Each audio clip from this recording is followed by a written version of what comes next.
نحمده ونصلي على رسوله الكريم أما بعد فأعوذ بالله من الشيطان الرجيم بسم الله الرحمن الرحيم ربي يسر ولا تعسر وتمم بالخير وبك نستعين السلام علیکم ورحمۃ اللہ وبرکاتہ۔ تو آئیے اللہ سبحانہ و تعالیٰ سے بات چیت کا سلسلہ سٹارٹ کرتے ہیں، لیکن اس سے پہلے ایک ریمائنڈر، اللہ کا پیغام سن لینے کے بعد اسے اپنے عزیزوں اور دوستوں کو آگے ضرور سینڈ کر دیا کریں، کیونکہ ہماری ذمہ داری صرف اللہ کا پیغام آگے پہنچا دینا ہے۔ اللہ سبحانہ و تعالیٰ ہم سب کو اس پر عمل کرنے کی بھی توفیق عطا فرمائے، آمین۔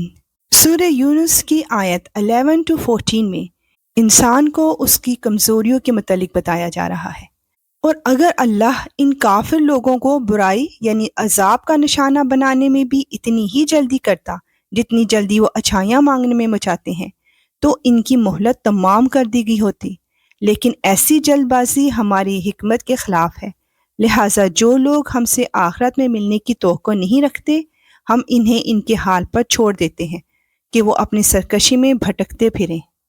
اور جب انسان کو کوئی تکلیف پہنچتی ہے تو وہ لیٹے بیٹھے اور کھڑے ہوئے ہر حالت میں ہمیں پکارتا ہے، پھر جب ہم اس کی تکلیف دور کر دیتے ہیں تو اس طرح چل کھڑا ہوتا ہے جیسے کبھی اپنے آپ کو پہنچنے والی کسی تکلیف میں ہمیں پکارا ہی نہ تھا۔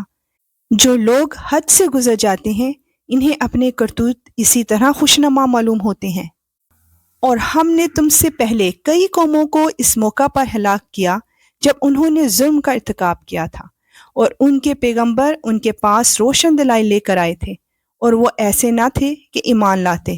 ایسے مجرم لوگوں کو ہم ایسا ہی بدلہ دیتے ہیں۔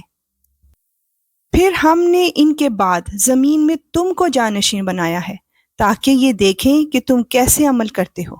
اللہ اکبر۔ یا اللہ تو ہماری کمزوریوں کو دور کرتے ہوئے ہمیں بہترین جانشین بنا۔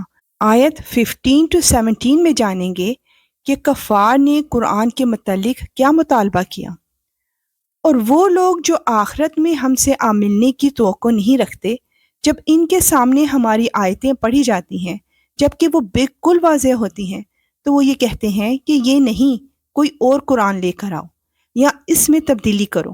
اے پیغمبر، ان سے کہہ دو کہ مجھے یہ حق نہیں پہنچتا کہ میں اس میں اپنی طرف سے کوئی تبدیلی کروں، میں تو کسی اور چیز کی نہیں، صرف اس وحی کی پیروی کرتا ہوں جو مجھ پر نازل کی جاتی ہے۔ اگر کبھی میں اپنے رب کی نافرمانی کر بیٹھوں تو مجھے ایک زبردست دن کے عذاب کا خوف ہے۔ کہہ دو کہ اگر اللہ چاہتا تو میں اس قرآن کو تمہارے سامنے نہ پڑھتا، اور نہ اللہ تمہیں اس سے واقف کراتا۔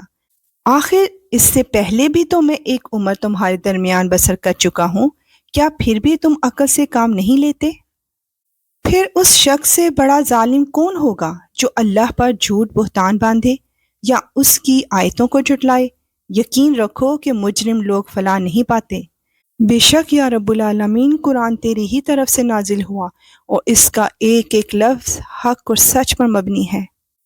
آیت 18-19 میں جھوٹی شفاعت کے من گھڑت عقیدے کا ذکر کیا گیا ہے، اور یہ لوگ اللہ کو چھوڑ کر ان من گھڑت خداؤں کی عبادت کرتے ہیں جو نہ ان کو کوئی نقصان پہنچا سکتے ہیں اور نہ ان کو کوئی فائدہ دے سکتے ہیں، اور کہتے ہیں کہ یہ اللہ کے پاس ہماری سفارش کرنے والے ہیں۔ اے پیغمبر، ان سے کہو کہ کیا تم اللہ کو اس چیز کی خبر دے رہے ہو جس کا کوئی وجود اللہ کے علم میں نہیں ہے، اور نہ آسمانوں میں اور نہ زمین میں ہے؟ حقیقت یہ ہے کہ اللہ اس مشرکانہ باتوں سے بالکل پاک اور کہیں بال و برتر ہے، بے شک یا رب العالمین۔ اور شروع میں تمام انسان کسی اور دین کے نہیں، صرف ایک ہی دین کے قائل تھے، پھر بعد میں وہ آپس میں اختلاف کر کے الگ الگ ہوئے، اور اگر تمہارے پروردگار کی طرف سے ایک بات پہلے سے طے نہ ہو چکی ہوتی تو جس معاملے میں یہ لوگ اختلاف کر رہے ہیں اس کا فیصلہ دنیا ہی میں کر دیا جاتا۔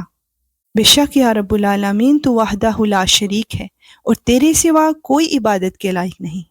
آیت 20 میں کفار مکہ کی طرف سے فرمائشی معجزہ دکھانے کے مطالبے کے متعلق ذکر کیا جا رہا ہے، اور یہ لوگ کہتے ہیں کہ اس نبی پر اس کے رب کی طرف سے کوئی نشانی کیوں نازل نہیں کی گئی؟